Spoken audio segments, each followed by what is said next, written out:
Hey, what's up guys? This is Rocketz here with mutevolution.com. It's been a long time since I've made a YouTube video, but I'm going to try to make a little bit of a comeback here to see if we can get this Evo YouTube channel off the ground. The first thing I want to do here is introduce my team. The thing that stands out on my offense here is that Adrian Peterson. It's that legendary Adrian Peterson, and he's absolutely amazing. I don't care if there's a better one. I'm using him for the rest of the game this year. And I got it from Highland for Christmas, so I can't thank him enough for that. It was an insanely expensive card at the time, and I greatly appreciate it. So, as you see here, Adrian Peterson clearly stands out from the rest of my team. My team is legitimately an 82 overall with an Adrian Peterson. So nothing too flashy on the run offense, just a pretty basic O-line here. Let's get over to my pass offense. The pass offense is a little more flashy. I got the flashback Randy Moss, no pun intended, and the Mike Vick. And what you notice about Mike Vick, it's rookie Vick. He's only a 92 overall, but he throws just fine for me, honestly. It's that 97 speed that I'm looking for. And when you got the Darren Sproles and the Randy Moss that are giving +4 to speed for my entire offense there, Vick's maxing out at 100, and you can do some crazy things on the field. Especially since I run Carolina's playbook, run some trick plays and stuff like that with the option, and Vic will go off for 200 yards sometimes, so it's definitely a fun way to play. My defense, you're either going to love it or hate it.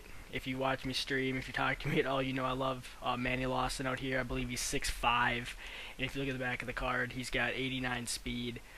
He's just everywhere. Believe it or not, he's a ball hawk out there. I just love playing with him. Got a couple OCs at DT here. And then a secondary, that's my guy Patrick Peterson. I got a couple elite ones. And then a bunch of gold Patrick Petersons. He seems to get the job done out there.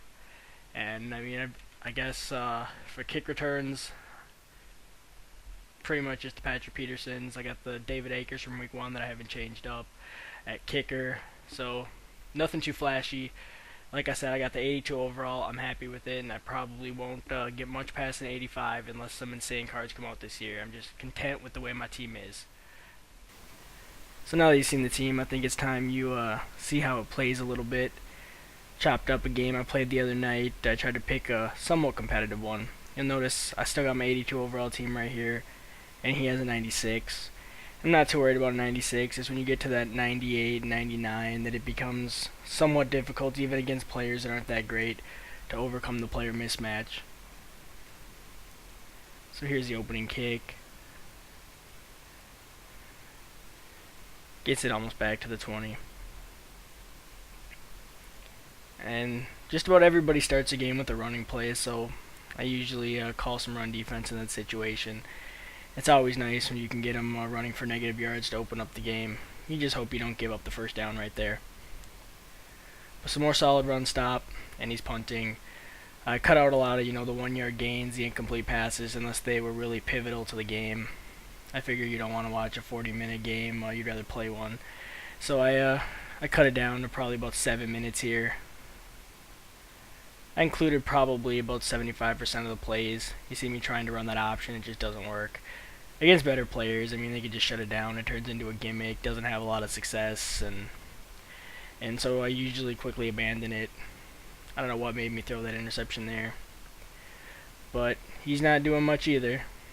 I believe it was maybe a 1-yard run or something like that, and then a couple incompletes that I cut out. And there's Patrick Peterson showing off his agility a little bit on that kick return. It's nice to play a player who punts. Another reason I included this game. I like playing people that are more straight up here. I tried to play as straight up as I could. 3rd and 14, saving my drive with the deep out. Looks like Randy Moss beat the Dick Lane out there. That's rare. And then here we go. Darren Sproles in the slot, going deep. Got Mike Vick. Perfect touch on the deep ball. Darren Sproles just enough separation to catch that touchdown. Somehow kept his feet in. No challenge, so the touchdown stood. And he's coming back on me here. This is a time when you've already been stopped, at least once, where you got to put up a score, and I'm sure helping him out with that lousy user defense. It's pathetic. I went for the hit stick and just hit the air, I guess. Couldn't get the lock on. It's been a while.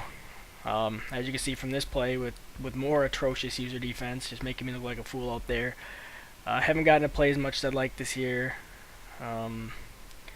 definitely not good this year, but I'm playing for fun and having a good time out there with my team.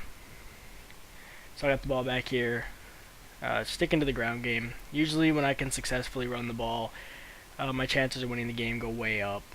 Just taking what he's giving me, quick hit to Gates, picking up that first down, going back on the ground to Adrian Peterson, trying to have some solid clock management here, and I hit him with the designed rollout.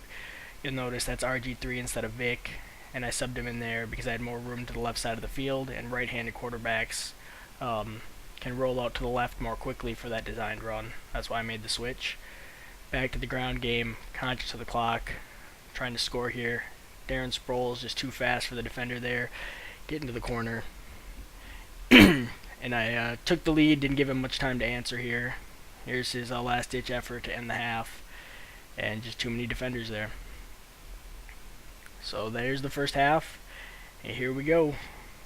Starting with the ball since I kicked. And then Adrian Peterson just doing what Adrian Peterson does, but unfortunately it wasn't enough. We got the 4th and 4. And then here I'm actually somewhat proud of my user defense. You notice instead of coming right at him and then letting him break up the middle of the field, I kind of contained him inside, and he didn't really know what to do and just ran right into me. So one of the few solid points of my user defense this game. And then I got the sack, and what he knows now is he can hit me with those curls, because the play before this, he got the curl to work, and that's Patrick Peterson's biggest weakness. And you can kind of counter that. You'll see I showed the play there, put Patrick Peterson in the purple. As soon as he gets comfortable, especially on a 4th down, he's going to go to what's working the most. And then I put the corner in the purple zone, and for whatever reason, it just seems to completely shut down those little hook routes. So if someone's running those comebacks on you, try putting your corner in a purple zone that in a play where it doesn't sacrifice the coverage. And there's Vic just doing what he does. Didn't have anything downfield, took off, solid gain with the slide. Colston keeping the drive alive. I don't know what it is, but any Colston in this game is an absolute stud. And there's Vic with the read option. Even Gold Colston gets the job done. He's great. And here's kind of a design quarterback run. Get inside the user defense. That's pretty much all you have to do with Mike Vick. He's got 100 speed out there, good agility, and gets the job done. And there my user defense isn't getting the job done once again. More sloppy play. It's like I'm able to read it, I just can't finish, and I think a lot of the problem in this game is I have my auto strafe on, and I hate that. I just couldn't recover quick enough to intercept that pass, so he draws it within 7. We're in the 4th quarter here. My goal is to take as much time off the clock as I can and hopefully get at least in field goal range. So you're going to see a lot of Adrian Peterson on this drive.